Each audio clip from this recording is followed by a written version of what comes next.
Welcome back to another edition of Calhoun County's Most Wanted.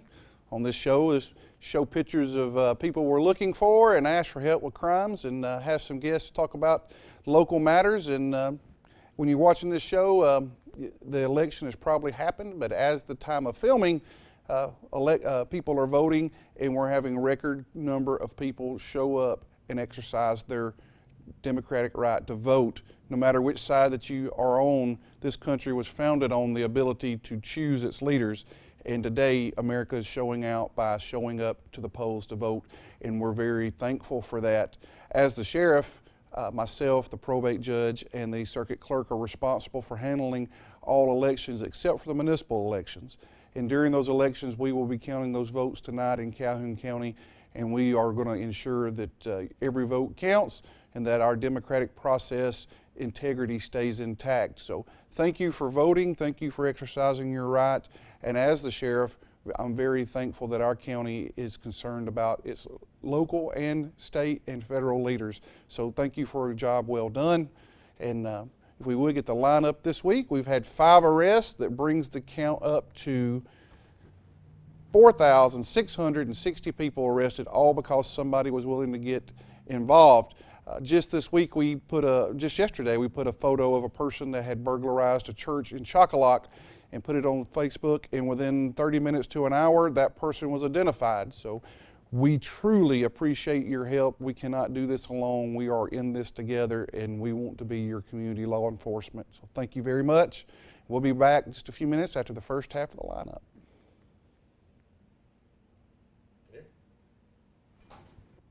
Behind me is a gift card station. You may have seen one at any of the chain stores here locally. You've probably shopped at one. Unfortunately, way too many people in Calhoun County shop these for the wrong reason. As you can see, there are Amazon, iTunes, eBay, and PayPal cards, and many store brand cards. These are all gift cards. Keep in mind the word gift. These cards are not for paying a bill. They're not to pay for lottery winnings, and not to pay for a family member's bond or your bond to prevent an arrest. They should not be used to pay for something that you have found for sale on a Facebook yard sale ad or something on Craigslist. The utility companies or the Social Security office will not contact you to make payment for any reason by using a gift card. If you find an item for sale, be sure you see the item in person and verify the seller is legitimate. Remember, you never really know who is behind the computer screen selling a pet or a car or even renting a house or an apartment. You don't really know who this boyfriend or girlfriend is that you met online and have been corresponding with because they are stationed in the Middle East and trying to get back home. Unfortunately, we live in a digital age now, and you just don't know who you are dealing with, be it by computer, text messages, or an actual phone call. Don't talk to strangers. This is the same warning that we strongly advise our children. Weekly, I hear from folks who have been scammed out of their hard-earned money by purchasing these cards to give the card numbers to criminals. If you have been scammed or know someone who has been scammed, the best way to get the word out and warn others is for you to tell the story. If you need more information, you can call me, Nancy Hilton, at the Calhoun County Sheriff's Office, 256-236-6600. Welcome back to the first half of this week's lineup. We have Rodney Gann out of East Aboga. He's wanted for a probation violation for receiving stolen property first. Shannon Price from Piedmont. He is wanted for failure to appear for possession of a controlled substance. Andre Taylor out of Jonesboro, Georgia. He's wanted for bond revocations for possession of marijuana first, criminal trespass third, use and possession of drug paraphernalia, and carrying a pistol without a permit. Jessica Williams from Sims, Alabama is wanted for probation violations for theft first, attempted to elude, and possession of a controlled substance. Colby Craighead out of Montgomery, Alabama is wanted for probation violation for theft of property first. Leonor Rodriguez out of Anniston. He's wanted on probation violation for trafficking in methamphetamine. If you have any information about any of these cases, please give us a call at the Calhoun County Sheriff's Office at 256-236-6600. Welcome back to the show. Hopefully you saw somebody in the lineup that you know where they're at. You can give us a call and we can get them off the streets and make our county a little bit better and safer place. We're here with Jessica Smith with United Way. Jessica, you know, United Way is a wonderful organization, but before we get into that, we're going to talk about the hurricane. Yes. So, did you have any damage from the hurricane? I did. We actually lost part of our fence, and it's looking like we may have lost part of our roof. Wow. So, yeah. Well, you know, I just built a new house, so I was sitting in my house, and I didn't go to sleep for almost 40 hours because, you know, I didn't want to go to sleep with it coming. So about 1 o'clock in the morning, I'm sitting there and I'm kind of watching the news. I'm on social media and watching the news, and the winds are howling, and all of a sudden the loudest boom right outside of my house where the transformer blew and the light, and I still get a little jumpy when I think about it. But we didn't have any damage at our house, but we did all across the county. So it was it's kind of a scary event, having those kind of winds come across. Yeah, storms have never bothered me. I'm actually usually at the EMA when a storm comes through helping them out, and so about 2 a.m. at when I thought, do I need to just get up and go up there because it's not going to look good? But then I thought, driving through this weather is probably not smart either. So, well, you know, one of the biggest issues we had was falling trees, and we had a bunch of trees that fell across roadways, and I mean, we literally probably had about 300 trees, and so people would call 911, and then, you know, it was hard to get them to understand that tree's going to be there a while, and we don't have a law enforcement officer to put there to stand there on both sides of it because there's 300 plus. But we did have numerous people that drove into trees on roadways, and luckily nobody got killed.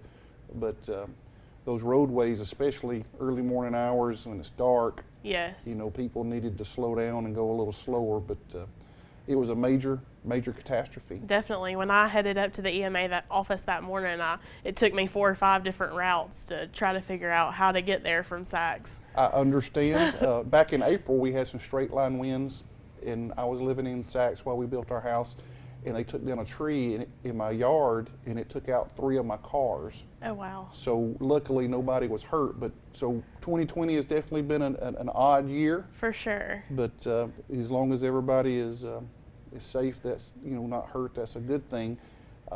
Did you lose power?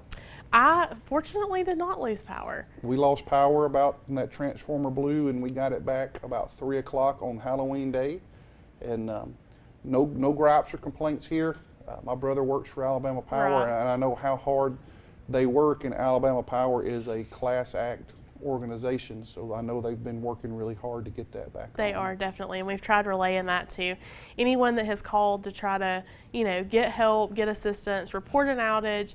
We appreciate that report of an outage and report of down lines, but just hope that they understand, you know, they are working hard, they're getting power back on as they can.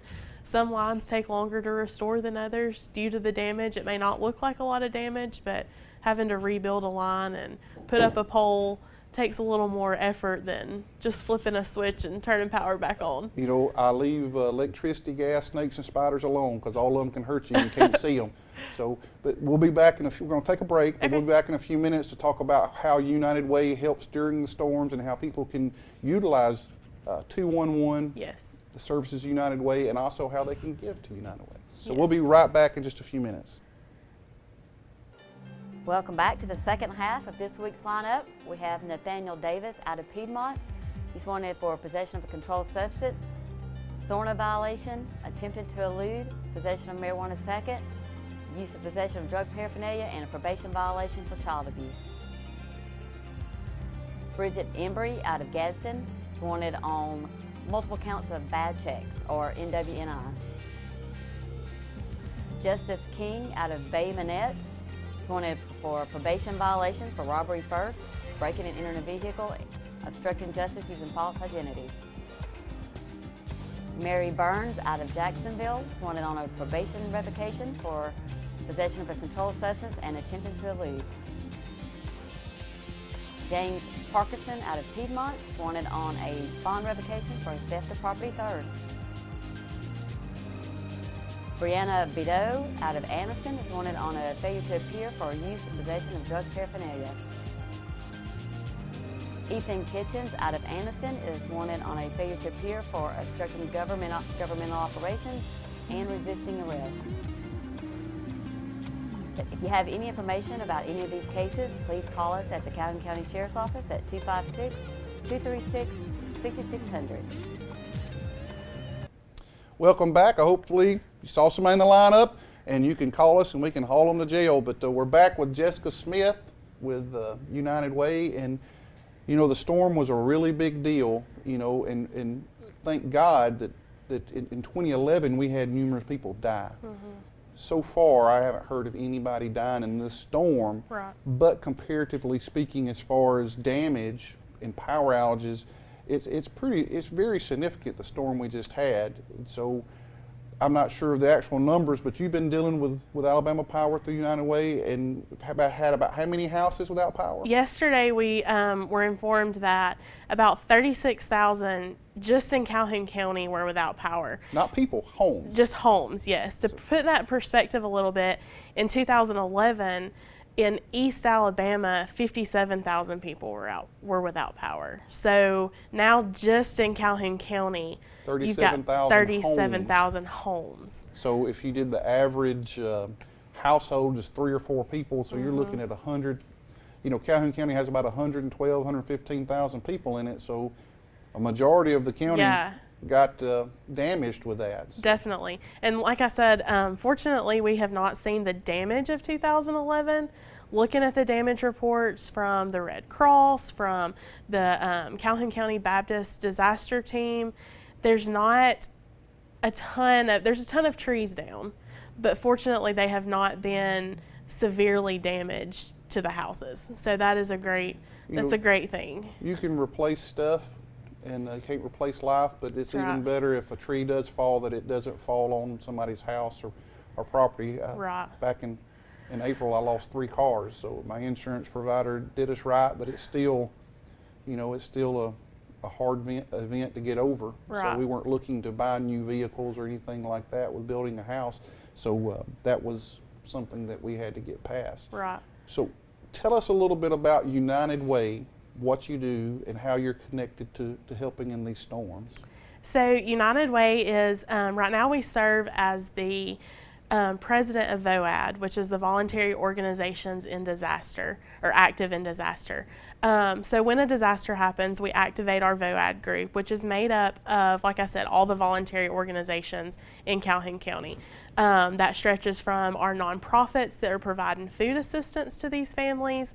It stretches the Red Cross, the Calhoun Baptist Disaster Team. All of those come together. We actually had a Zoom call this morning to see how we can assist. And so immediately after the storms came through the other night, the EMA set up a page on their website to where you could go in and submit damages.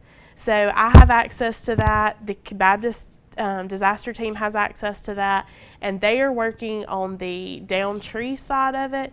Anybody that needs food assistance, I'm working through and able to provide them with some of our local nonprofits that have that food assistance. Well, you know, I don't think people realize how much money they have in their freezers and refrigerator. If you lose everything in your refrigerator and you have to buy butter, ketchup, mayonnaise, mustard, things that, you know, you kind of gather over time that last a little while. If you had to replace the contents of your refrigerator and freezer, you know, a lot of people, that'd be hundreds of dollars. Yeah, and that's what we try to remind people, that we may not be able to replace everything that was in your refrigerator. Our agencies are trying to serve as many people as they can. I know All Saints Interfaith Center of Concern in downtown Anniston, they actually were able to give out frozen meats yesterday. I saw that. Out of their freezer. So they had a good stock, and she's working hard to serve as many people as she can with that. And Piedmont Benevolent Center today in the Piedmont area was giving out food boxes at 145.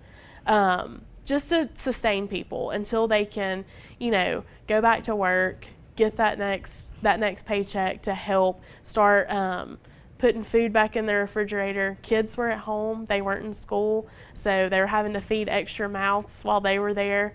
So just doing what we can to help those people in that time of need. You know, and that's really what makes community, especially our community, a great place to live, is Yes. people are willing to come out and help and try to share and get people back on their feet. But this storm was definitely a major storm for the sheriff's office. We, come in, we had extra people come in and work, and we had, hundreds of trees down, and trying to cover all of that is frustrating, because people, we're in a today's society, there's a tree down, fix it right now, Right. And so having to take a little while to get that to happen and keep people as safe as possible is definitely challenging to law enforcement. So, the United Way, also you're involved in 211. Yes. So tell us a little bit about 211. So 211 is a statewide referral line for anybody who needs assistance.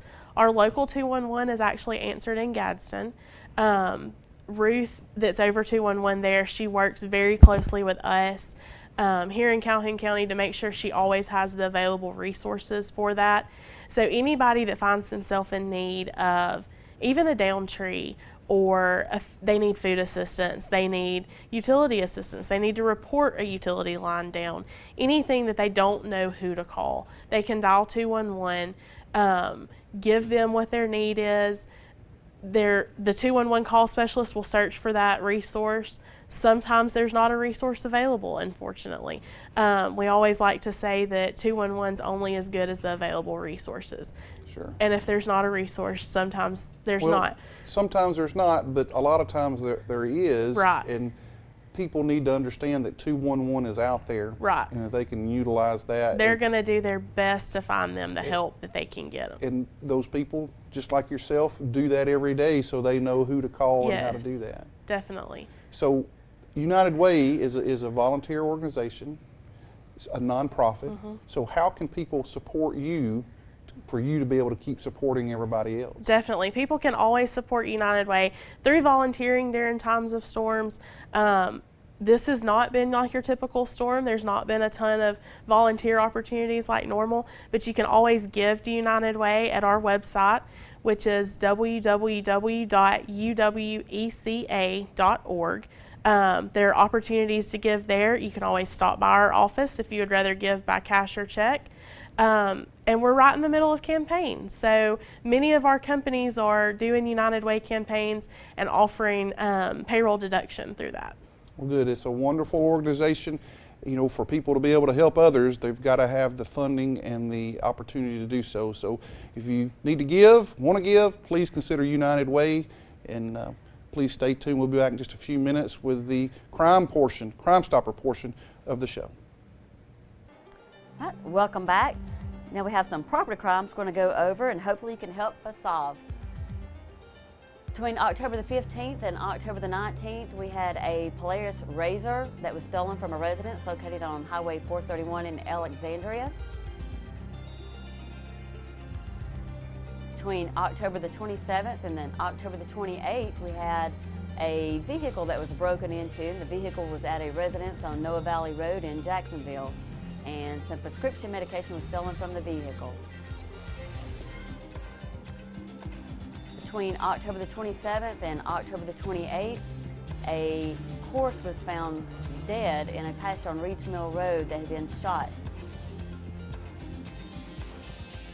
Between October the 28th and October the 29th, multiple storage buildings on Friendship Road in Oxford were broken into. It had various property that was stolen, which included power and hand tools, a laptop computer, and property from each unit is currently being obtained.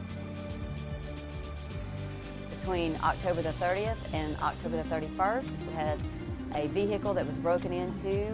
The vehicle was at a residence on Roy Webb Road in Jacksonville, and a firearm was stolen from the vehicle. If you have any information to solve any of these crimes, please give us a call at the Calhoun County Sheriff's Office at 256-236-6600. Stupid! You're so stupid! Welcome back to the show. This is where we talk about our crazy criminal, and sometimes you just can't make this stuff up. And the only way this criminal gets better, this story gets better, is if next week Pepe Le Pew is arrested for something bigger than this. But this guy's name is Speedy Gonzalez, and yes, that is his legal name, Speedy Gonzalez. He was wanted for stealing checks out of somebody's mailbox, and had been on the run since January in Georgia, when a law enforcement officer pulled up and recognized him and attempted to pull him over. And Speedy might have tried to run for him, but he wasn't quick enough, and the officer was able to catch him and put him in jail. And so, Speedy, it's just a little bit too much, but I always liked Slowpoke Gonzalez, his cousin, but Speedy is in jail and no longer on the run. So you just can't make this stuff up. Thank you for watching Calhoun County's Most Wanted, and we hope to see you next week, just not in the lineup.